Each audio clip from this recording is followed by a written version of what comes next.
Well, somebody's been a bit MIA for some time. It's been how many years now? 21, 22, 23, 24.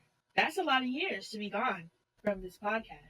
What's been going on? You left us in the dark. You went on hiatus and didn't even let anybody know. You blipped. You blipped like they did at the end of at the end of What do you? How do Avengers. you say that? Blipped? Where do I begin? I think you know.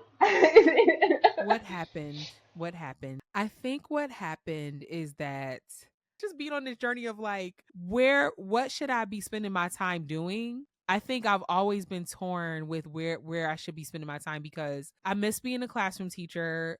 I love communities. I think sometimes I'm always torn like I love research. I love everything that I do and like what does it mean for me as someone who's wants to be a professor, has the demands of that and getting tenure?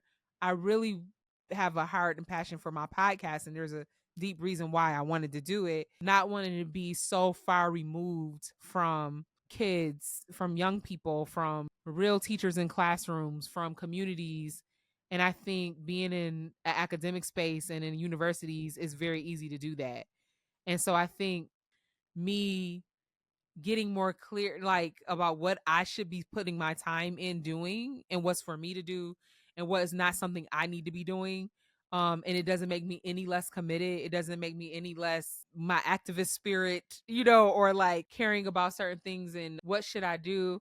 But I think like I was editing to get very specific. I was editing editing, and I think I just kept getting behind with the editing. And at that time, I was like applying for fellowships and grants, and that takes another time commitment. That was such a profound answer. You're so good at this. Um, well, that brings me to my first question. So it's been about 3 to 4 years now. With all these things you are feeling, what's a way for you to sort of revamp this podcast while, like you said, educators, time with children and stuff like that? I don't know where I'm going with this, but kind of what have you come up with ideas to sort of take the best of both worlds and kind of breathe new life into this? That is a brilliant question. I mean, and it's such a whole question. It's such a sometimes we think education is only the responsibility of people who are teachers, like the concern of, or people who have children, who have children. Like we're seeing that in the politics now. Like basically, if you don't have children, some folks feel like we shouldn't get the same amount of votes.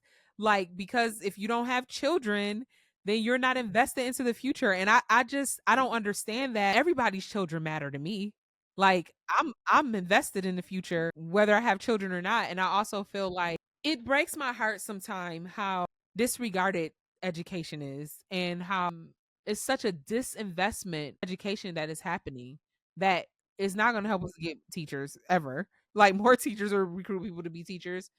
But also, I feel like it's heartened that I feel like folks are not mad enough. I just feel like it's just like, the schools are bad. Say like something I noticed, like as a person in my 20s, there's been a lot of like discussion online about like responsibility, and there's one extreme that's like, I don't plan on having kids. I don't have kids in my life, so why should I care?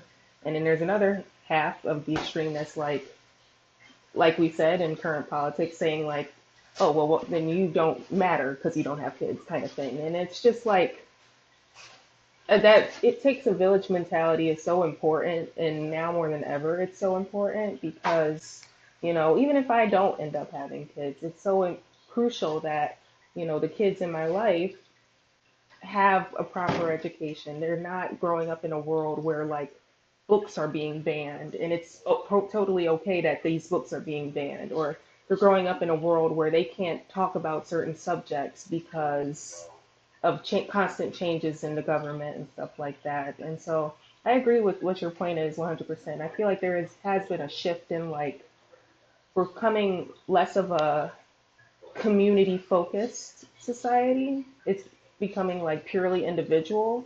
And the most vulnerable people in our society are going to suffer for that, and that is our children and elders and, like I said, our disabled people. And so yeah,